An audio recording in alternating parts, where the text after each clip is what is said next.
The City of Cambridge Police Department recently launched a trauma-informed training program which consists of multiple days of instruction, role-playing, small group discussions, and mediation. I'm heading into the Robert Healy Public Safety Facility to talk with Deputy Superintendent Paul Ames about this important resource for police officers and how it can benefit the entire community. Come on.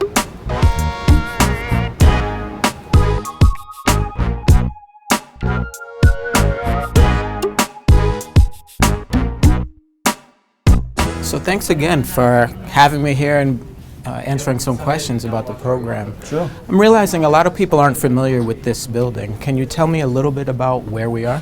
Well, this is the Bob Healy Public Safety Building. We've been here since 2008. It's a state-of-the-art building.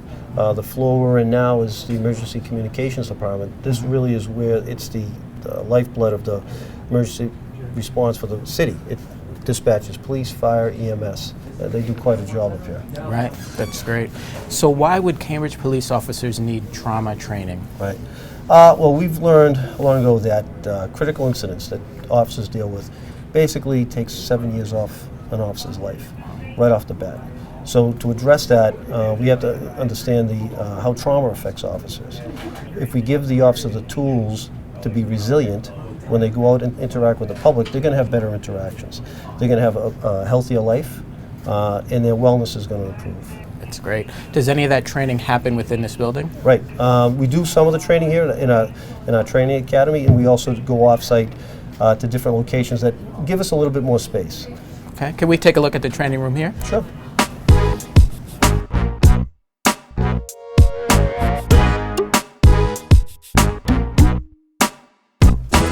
Wow, this is great.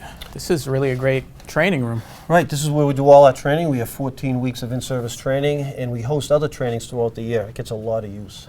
That's excellent. So what types of incidents do Cambridge Police train for? Right, so when it comes to the trauma training, we focus on caregiver removal, domestic violence, and particularly sexual assaults. Caregiver removal is those incidents where a police officer has to take a parent, a guardian out of a house, and particularly where there's a young child. The officers have to be aware of how that traumatic event affects that child and be prepared to deal with that. Domestic violence, same thing.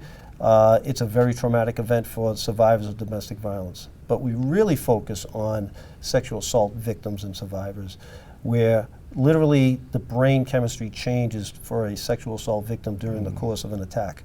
And we train them with a tool that teaches them how to properly interview and investigate a sexual assault. And we've seen success already with that approach. Wow.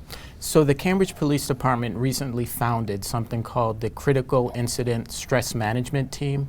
Can you tell me a little bit about what that is and why it was founded here? Right. It's right in the realm with our whole wellness initiative, where we do know that, an officer's, when you come on this job, you take 7 years off your life, right? So the CISM team is 8 cities and towns. I'm the control chief. We operate it out of Cambridge. So if there's a critical incident, I get a call, we activate the team, and officers from different jurisdictions come into Cambridge or wherever, and they debrief the officers involved in the incident. And it's an opportunity to talk about it without the fear or stigmatism of talking to maybe one of your colleagues, and they might open up a little bit more.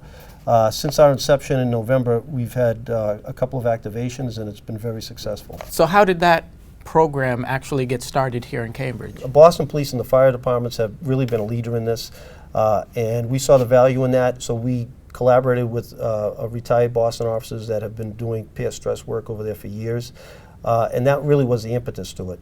And again, it's offering officers another way for them to be healthy and well in their personal lives, which will translate into being healthy and wealthy in their police lives, and that will translate also into better relations with their residents. That's excellent. This is really interesting stuff. Is there any place that people can go to learn more about these programs? Right. If you go on to cambridgepolice.org, there's links to the CISM team, the trauma training, and a host of other different programs that the police department is doing that not only for the officers but for the community.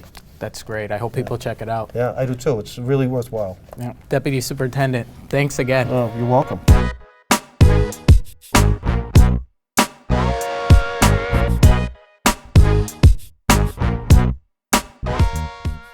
Both trauma-informed training and the critical incident stress management team will help strengthen our safety net for our officers and help the police culture evolve into one that is even more compassionate and resilient. Having these resources in place for our officers will lead to a healthier police department and healthier community as a whole. Thank you again to Deputy Superintendent Ames for talking with us today, as well as the entire Cambridge Police Department for the work that you do every day for the city. Thanks for watching. We'll see you next time.